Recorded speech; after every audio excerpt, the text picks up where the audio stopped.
Okay, one of my favorite lessons, your foundation, your why.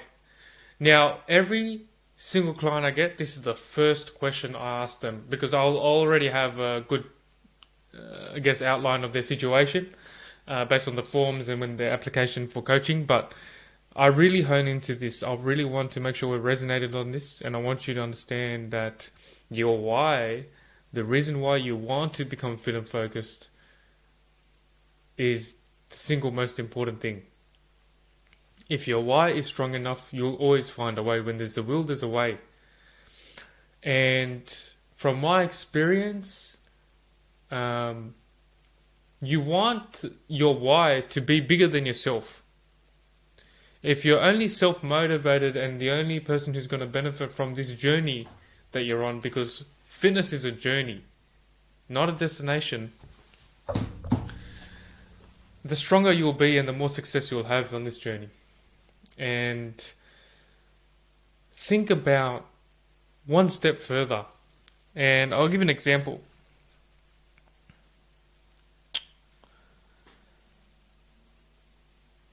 Let's just say you're 40 years old, you got 2 kids, you got a partner, and not happy with certain things in the way you feel, your energy levels, your flexibility, mobility, strength, endurance, stamina. Now, if you go on this journey, you're going to address, your strength, the way you fit in your clothes. But people stop there. People stop there when they're thinking about their why. Okay, I just want to look better. I want to I want to be more attractive to the opposite sex or the same sex, depending on which way you go. But you need to go a step further, or even a couple steps further than that. So if you're in that position where you got a couple kids, you got a partner, you're not happy with certain things. Now, if you go on this journey, this is not only going to benefit you, this is going to benefit your kids. You're going to put yourself in the best position you can. There's things outside of outside of all of our control, that things are, that can affect us deeply and in a most massive and sometimes tragic way. But there's plenty of things we can do in our control to give ourselves the best possible chance at longevity, but also living life as well. So, if you take yourself seriously, start taking care of yourself, ways to incorporate others is you're going to be around for your kids as long as you can be. You're going to always have that solid attraction between you and your partner. You're going to be able to support your partner for as long as possible. You're going to be able to support yourself and not let your emotions get in the way of your responsibilities to your family, to your friends, to your loved ones. These are many, many reasons that transcend yourself and that will solidify your foundation on this journey. I'm very passionate about this topic and making sure I don't get too carried away with my passion and I still add the value.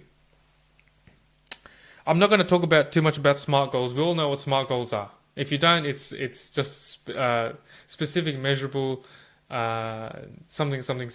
I don't even want to get into it because it's so outplayed.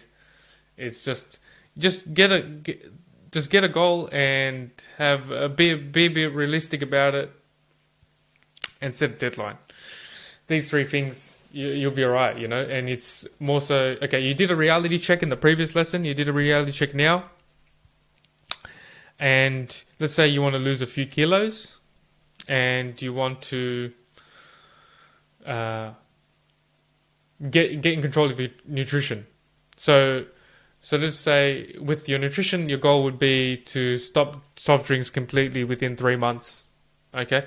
Now, you take the amount of soft drinks you have currently weekly and you minus it by 10-20% weekly, rather than jumping the gun and going cold turkey straight away.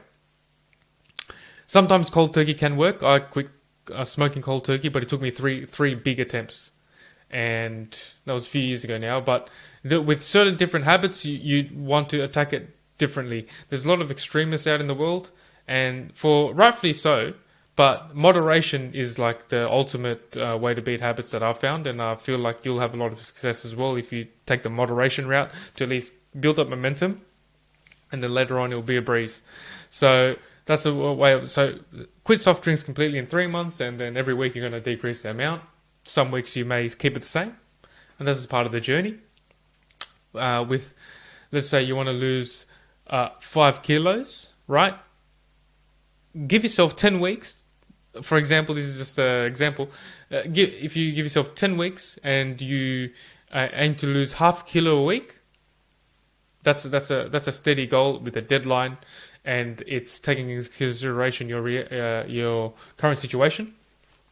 Bang, those 3 things, the holy trinity of goal setting in your why, and you'll be sweet. Don't get too caught up in downloading a template of Google, smart goal setting worksheet, stuff like that. Just use the worksheet that I'll have in this lesson. I'll keep it simple, and you'll be well on your way, and you'll have a lot of success. And by the way, if you have any questions, if you wanted more insight on any of these lessons, or just a little bit more clarification, feel free to message me on Twitter or email me. And I'll be more than happy to give you more insights, to give you more clarity and give you another angle to look at per se, or give you some quick tips. I'll be more than happy to do that, by the way. So if I don't cover anything as deep as you wanted me to, that's fine. Just hit me up and I'll be more than happy to clarify anything. So on that note, the last thing with this one is like visualization techniques. I just want to talk about investments and finances for a sec, because it will come back and make things make sense in the fitness and focus sense. They say to become a millionaire, you need to think like a millionaire before you get that. If you want to be a boxing champion, you need to be a boxing champion. You need to think about being one before you even become it. Now, this is the same thing with being fit and focused. You got to visualize what it's like to achieve those goals that you're going to set. Like, let's say if you visualize in your mind, close your eyes and think about how you're going to look when your clothes fit better. How you're going to feel? What's your partner? What's the attraction going to be like? What are your kids going to look up to you in admiration for the first time in a long time? You know, stuff like this, and this will empower and compound and amplify that motivation you have, and turn that motivation into more solidified into more discipline as well. Because you can be motivated all you want, but discipline is going to get you to where you are or where you want to be at the end of the day in the long term, because you're not going to be the most motivated person every single day. But, you know, you take things one day at a time. You understand that today has a bigger impact in the ripple effect of all your goals. And every day above ground is a blessing. You're privileged to be alive. So then you start being more disciplined. Okay, even though I don't want to work out today, I'm gonna go to the gym and try my best. And it may not be the best workout, but after it, you'll feel pretty damn good. So I'll leave it at that. And that's it for module 1. And I'll see you in the next module, and hope you're enjoying this so far.